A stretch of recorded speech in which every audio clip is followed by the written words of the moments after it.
So, one of the other things you have to think about when you're constructing your argument is what are all the points, for your argument, or what are the points against your argument. So, in the previous video, we saw that this student was proving that there were negative physical effects. And then they've used their focus questions to shape their argument, and they've moved into their second focus question, which is about emotions. And in this, the argument is more complex because it has both significant positive and negative emotional impacts. So this student has had to say, okay, we've got the beginning, we've got an argument, we've got physical, emotional, psychological, etc. And then we break that down into positive and negative, and then through that they construct an argument. So looking at this one, we can see that research showed them that there was significant positive and negative, and throughout this first paragraph you can see that they're trying to grapple with this. Again, this is something that could be structured in a different way, all your positive bits in one go, all your negative bits in another go. This student has chosen to do half a paragraph here of more positive type things, and then to flip it using a flip sentence to talk about the other side of the issue, which is the negatives. Okay. What the student has then done is really grappled with the complexity of this topic, because as you move through, you can see that it's not as simple as just being positive or negative, and they've started to actually show great insight, that there is a range of factors that will actually influence people. So your argument's not just limited to the start and the bottom of the paragraph, but it's actually in your discussion as well. As you're articulating your argument, you're working through providing examples and ideas that will actually support what you're saying.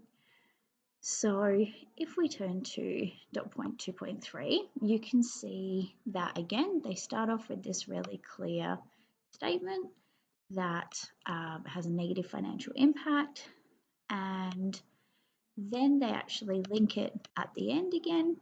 But as we're going through, we're actually getting complexity in the argument by a range of different examples. So this person highlights income, and then they go through things that were reinforcing it, talking about the costs.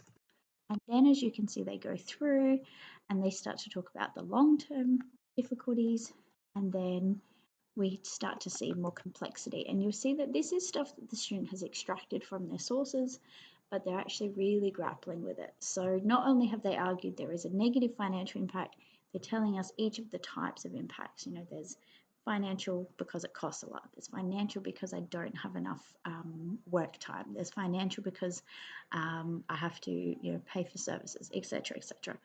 So this is what we talk about when we say structure your argument. You're presenting all of your information. You have to assume that the person reading your work doesn't know anything about your topic, and so you have to outline it for them really clearly.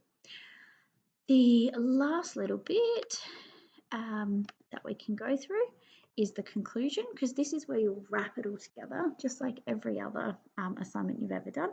And I guess something to be conscious of as we talk this through is, if you do an interpretive analysis for your outcome, or a report, or a pamphlet, or a magazine, or a booklet, or a TED Talk, a PowerPoint, a presentation to the year threes, it's all doing the same thing.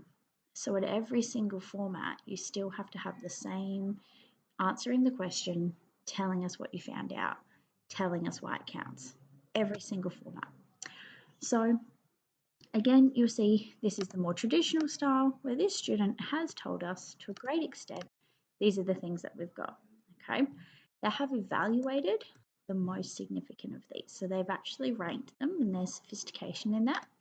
They then summarize the positives and the negatives, and then they've linked this to flow-on effects. Very powerful. Overall, we're getting then the student voice when they're saying, these things are really, really bad, we need to do something to change them. They're not introducing a new point, they're just summarizing and giving us context. So at its basic,